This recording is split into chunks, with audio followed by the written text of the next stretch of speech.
Video multimedia pembelajaran IPA materi SMP pesawat sederhana. Sebelum masuk ke materi kita kali ini, terlebih dahulu seksama memperhatikan gambar yang ada pada video kali ini. Terdapat dua orang anak yang sedang memainkan permainan yang bernama jungkat-jungkit. Pada anak yang di sebelah kanan memiliki ketinggian yang lebih tinggi daripada anak yang di sebelah kiri. Mengapa hal itu bisa terjadi? Padahal mereka memainkan permainan dengan panjang kayu yang sama. Namun, anak yang di sebelah kiri memiliki ketinggian yang lebih rendah daripada anak yang sebelah kanan. Nah, dari hal sini, kita bisa mengetahui bahwasannya anak yang di sebelah kiri memiliki beban yang lebih besar daripada anak yang di sebelah kanan. Oleh karena itu, dapat kita simpulkan bahwasannya terdapat prinsip dari pesawat sederhana yang ada pada gambar kali ini. Lalu, apa itu pesawat sederhana? Pesawat sederhana merupakan alat mekanik yang bisa mengubah arah atau besaran dari sebuah gaya. Secara simpelnya, pesawat sederhana merupakan alat yang digunakan untuk mempermudah kita melakukan usaha atau pekerjaan.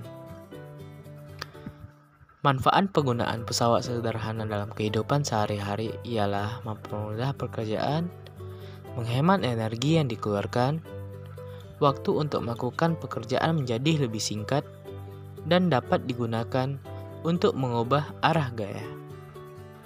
Pesawat sederhana memiliki 4 jenis, yaitu tuas atau pengungkit, katrol, bidang miring, dan roda berporos. Yang pertama, tuas atau pengungkit. Tuas atau pengungkit adalah salah satu jenis pesawat sederhana yang digunakan untuk mengubah efek atau hasil dari suatu gaya. Hal ini dimungkinkan terjadi dengan adanya sebuah batang ungkit dengan titik tumpu, titik gaya, dan titik beban yang divariasikan letaknya. Secara sederhana, tuas atau pengungkit ini memiliki fungsi untuk mengungkit, mencabut, atau mengangkat suatu beban yang memiliki berat. Dengan penggunaan pengungkit yang benar, maka benda yang berat akan terasa lebih ringan. Pengungkit memiliki beberapa keterangan jika diperhatikan dalam gambar di atas, yang mana anak yang di sebelah kiri itu merupakan lengan kuasa dengan satuan N.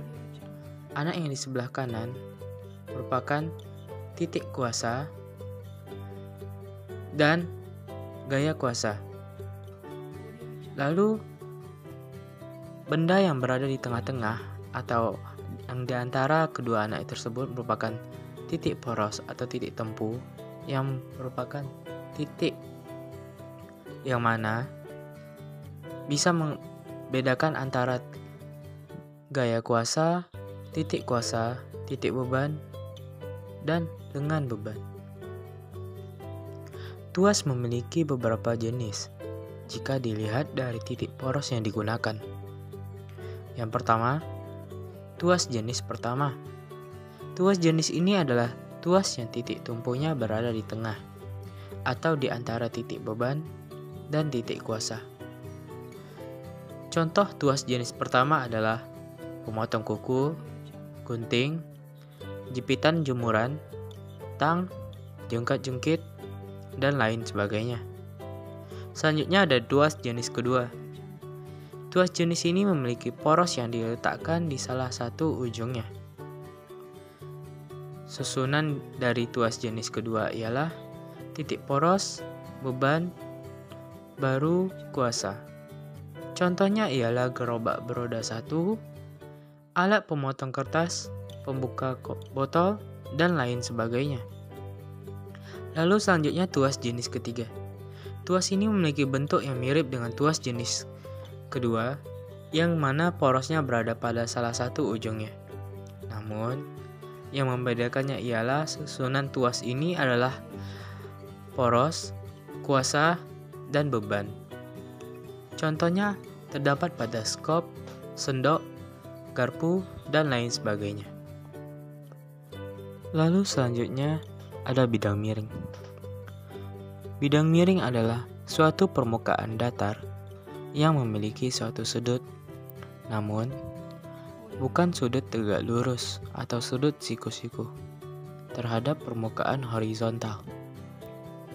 Penerapan bidang miring dapat mengatasi hambatan besar dengan menerapkan gaya yang relatif lebih kecil melalui jarak yang lebih jauh daripada jika beban itu diangkat secara vertikal. Dalam kehidupan sehari-hari, bidang miring dapat diterapkan sebagai contoh pada tangga suatu bangunan dibuat bertingkat-tingkat dan berkelok-kelok untuk memperkecil gaya. Lalu, bisa juga jalan di pegunungan sengaja dibuat berkelok-kelok supaya lebih mudah untuk dilalui.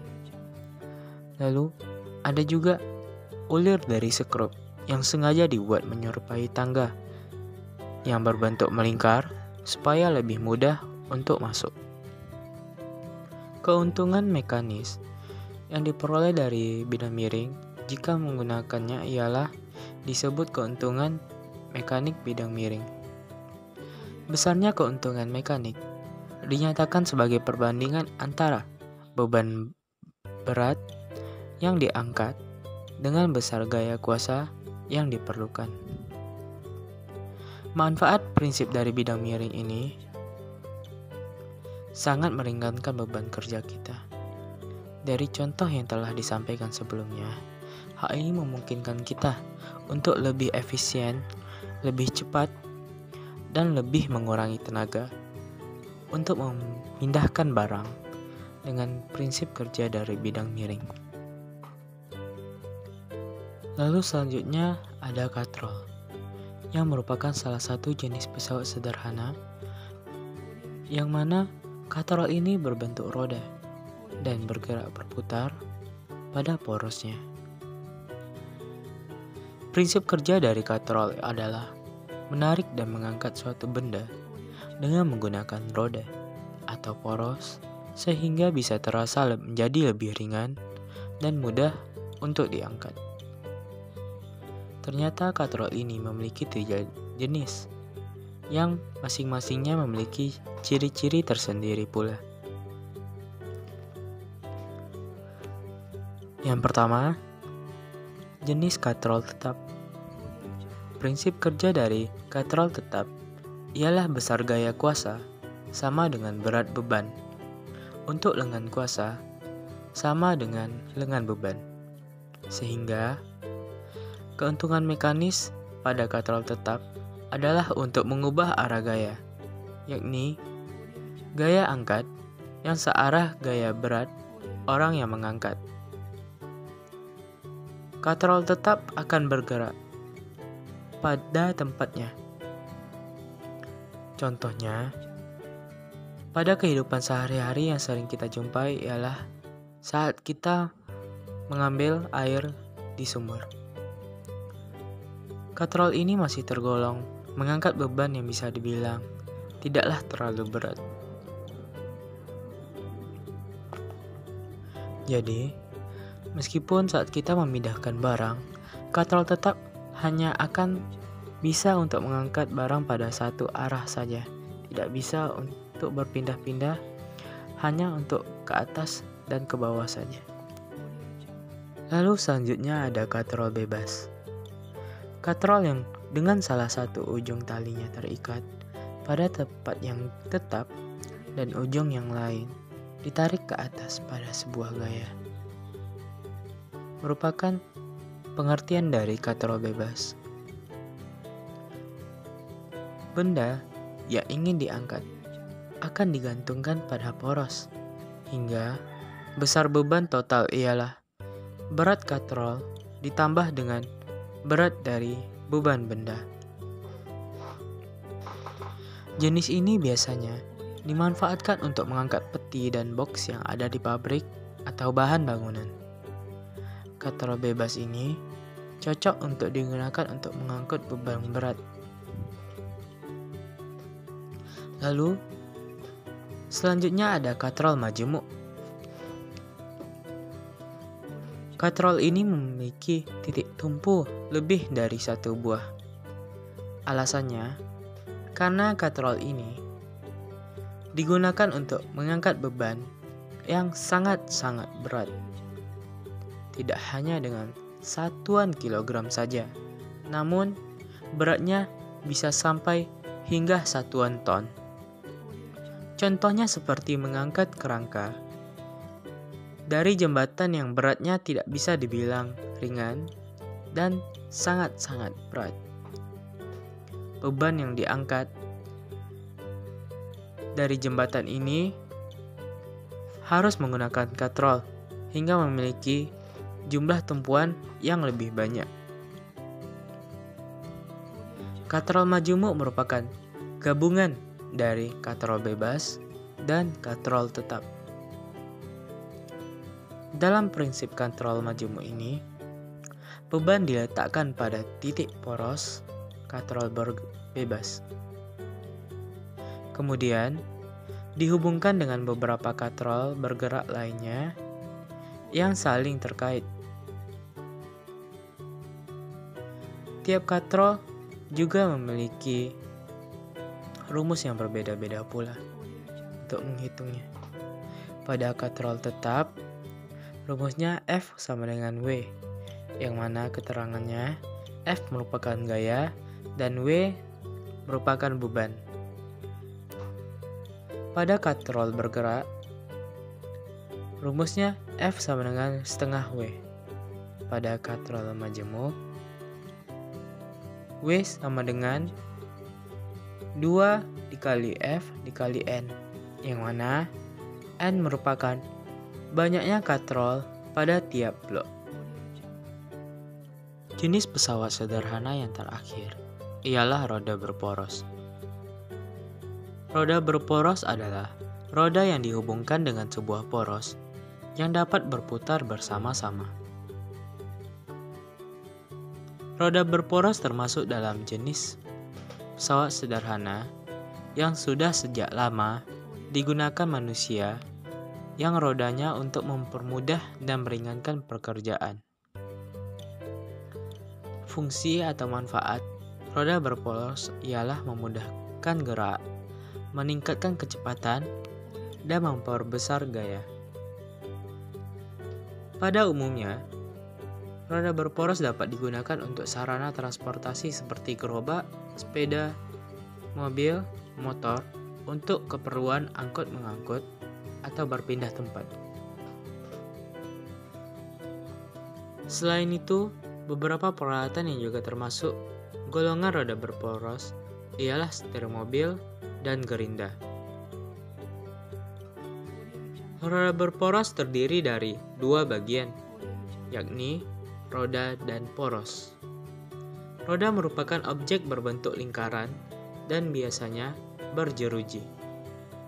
Sedangkan poros merupakan bagian yang melekat tetap di tengah roda. Biasanya berpenampang bulat. Poros berfungsi untuk memperkecil gaya gesek sehingga meringankan gerakan roda. Saat roda berputar, maka poros akan ikut berputar pula. Putaran roda biasanya lebih besar daripada putaran poros. Prinsip kerja dari roda berporos ialah gaya kuasa biasanya bekerja pada roda yang besar. Gaya beban bekerja pada roda yang lebih kecil. Roda berporos memiliki fungsi untuk mempercepat gaya.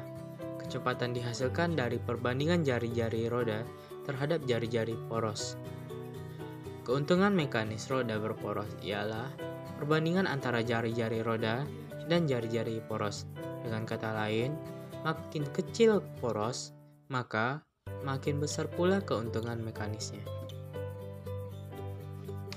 Nah, jadi kesimpulannya ialah pesawat sederhana yang memiliki jenis dari tuas atau pengungkit, bidang miring, katrol, dan roda